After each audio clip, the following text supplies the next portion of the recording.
Eh coucou, bonjour tout le monde. Eh bien oui, encore moi.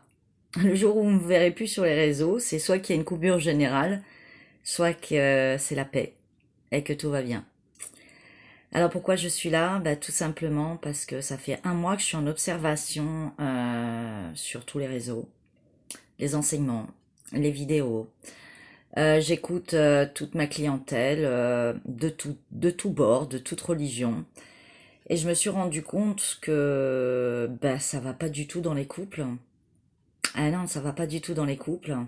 Alors soit les couples font semblant et portent des masques, donc là c'est un gros souci, et sont dans le déni de leurs problèmes de couple, soit carrément ils font de la cohabitation, voilà, chacun fait sa petite affaire ou fait comme si tout allait bien et il n'y a plus de partage, soit c'est carrément la guerre. Et ben voilà, commençons par ça. Il y a vraiment un gros souci. Ensuite, j'observe à travers toutes les thérapies beaucoup de gens qui ont des problèmes dans le travail. Soit bien sûr bah, que les conditions sont difficiles, soit qu'il n'y a pas assez d'argent, ils ne gagnent pas assez leur vie, ils s'en sortent vraiment, enfin c'est vraiment très compliqué, que ça soit en France et dans d'autres pays, quels qu'ils soient. Et ben en fait, à la moitié du mois, il reste pas grand-chose quoi. Et il y a encore l'autre moitié du mois à finir. Alors qu'on soit seul ou que ça soit en famille, des femmes seules, des hommes seuls, ou même en couple, je retrouve souvent le même problème. Donc on remarque bien que le pouvoir de l'argent est que dans une certaine catégorie, et que même ceux qui au départ étaient quand même avaient réussi à tirer leur filon de cette économie et de ce système et de cette société s'en sortaient pas trop mal il y a une quinzaine d'années, ne serait-ce qu'une dizaine d'années, et que surtout depuis le Covid, c'est une catastrophe.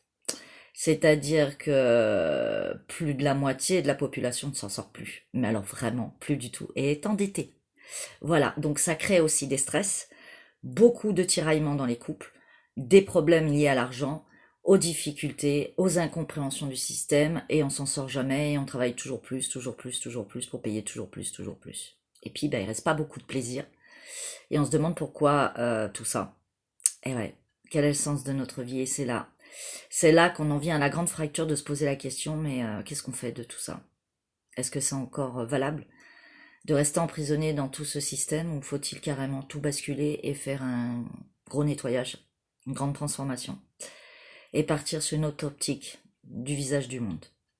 Et nous en sommes dans cette optique-là puisque beaucoup d'économistes, d'historiens, d'études de société, des sociologues, des médecins, beaucoup de gens à tous les domaines, des historiens, se posent la question comment va-t-on faire?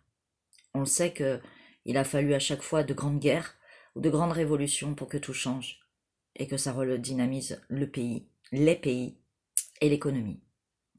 Je vous rappelle pas la Première et Seconde Guerre mondiale, sans compter d'autres historiques et d'autres conflits.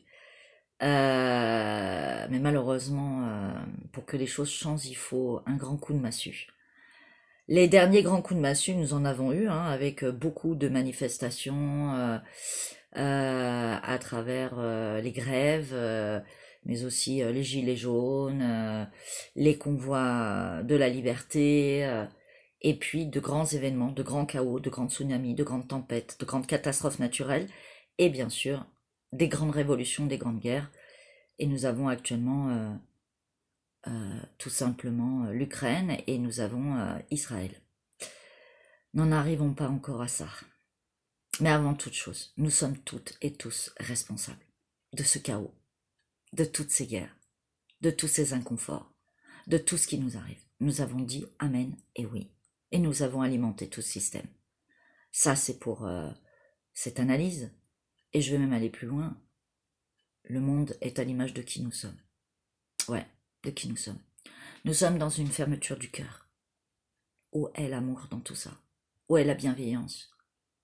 On fait semblant d'aimer. On fait semblant de tendre la main. On fait semblant d'être à l'écoute. Avez-vous vraiment eu une vraie écoute active avec quelqu'un, proche ou pas? Très peu. Honnêtement, j'ai posé la question, très peu. une vraie écoute active, sans constamment couper la parole. Et moi, je suis la première, hein.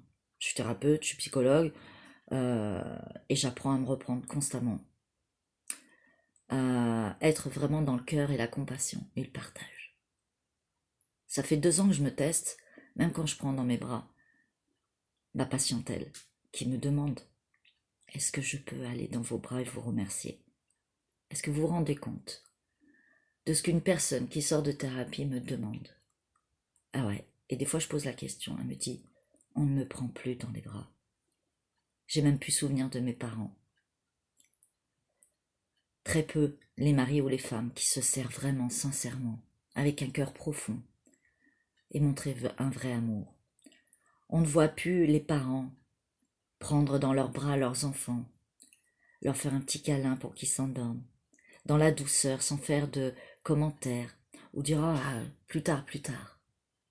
Le vrai lien, on ne voit plus de papa présent pour ses enfants. Si peu. Des mamans surchargées d'émotions, de responsabilités, de problèmes, en plus en ayant rajouté souvent le travail, en plus de s'occuper de la maison, qui prennent le temps de partager cet amour. Et pourtant, nos enfants sont l'avenir de l'humanité.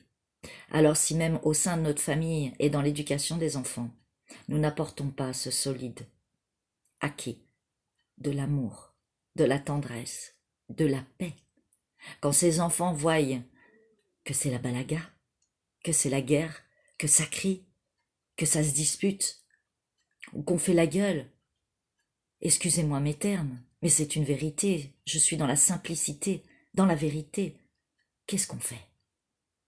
Alors oui, tout passe par au sein de la famille.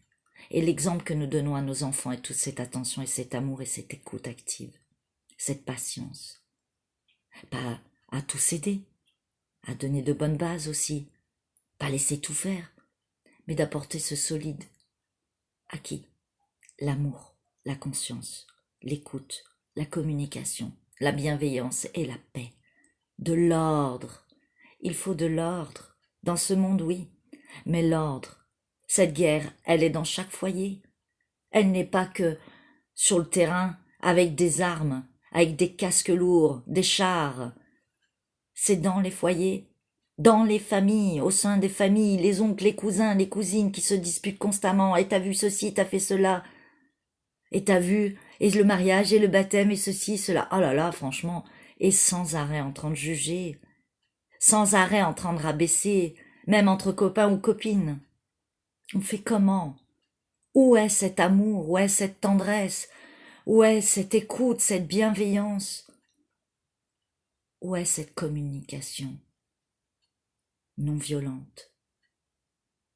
De s'entraider, de s'épauler, de se soutenir, de stimuler la confiance et la foi en chacun. Alors, je vous demande de partager cette vidéo partout, dans tous les réseaux, quels qu'ils soient, WhatsApp, Facebook, tout ce que vous voulez, tous les groupes, que ça inonde et que tout le monde fasse de même. Je suis un exemple parmi tant d'autres. Le jour où vous ne me verrez plus sur les réseaux, c'est qu'il y aura la paix et je pourrai me reposer à mon tour. Mais en attendant, je lâche pas. Où est ce cœur, cet amour de l'humanité? Et je le vois à travers tous les réseaux sociaux, de pire en pire avec toutes ces guerres. On ne parle que de haine, de colère, de vengeance. Et en même temps, on a quand même quelques belles choses, des soutiens, des renforts. Je vois en Israël et même en France, Israël, les gens qui essayent de s'épauler, d'aider les familles qui ont leur mari à la guerre, ceux qui ont tout perdu. Et même autre part, ailleurs, il y a des problèmes partout, dans tous les pays du monde. On ne parle que de l'Israël, mais c'est partout et ça a toujours été. Mais le problème, il est général de l'humanité. Où sont cet amour, cette bienveillance, cette communication, cette ouverture de cœur et de la simplicité d'une petite chose que nos anciens avaient? Oui, ces anciens sont pas si loin pourtant. Alors aujourd'hui, soyez dans la bienveillance et comprenez qu'on fait tous des erreurs. On a tous et toutes fait des erreurs et on en fera encore. Mais Si chacun, chaque jour, fait attention progressivement à s'habituer à remettre une norme d'harmonie, de bien-être, de convivialité, de partage, ça ne veut pas dire qu'on dit amen à tout, qu'on ne met pas de limite ou dire non, mais qu'on ne doit pas se protéger non plus ou se défendre. Mais essayons un minimum, et voire monter à un maximum, d'instaurer de la paix, de l'amour, de la bienveillance. Alors, un jour, ce monde que notre cher grand Mandela rêvait, ou Michael Jackson qui chantait cette chanson « Nous sommes le monde », que ce grand monde viendra un jour, ce monde de paix, d'amour et d'honneur. La vraie liberté, c'est la liberté du cœur. Et que le verbe soit justice et lumière et harmonie. Merci d'exister. Merci pour votre écoute et votre partage. Je vous aime. Que Dieu vous protège.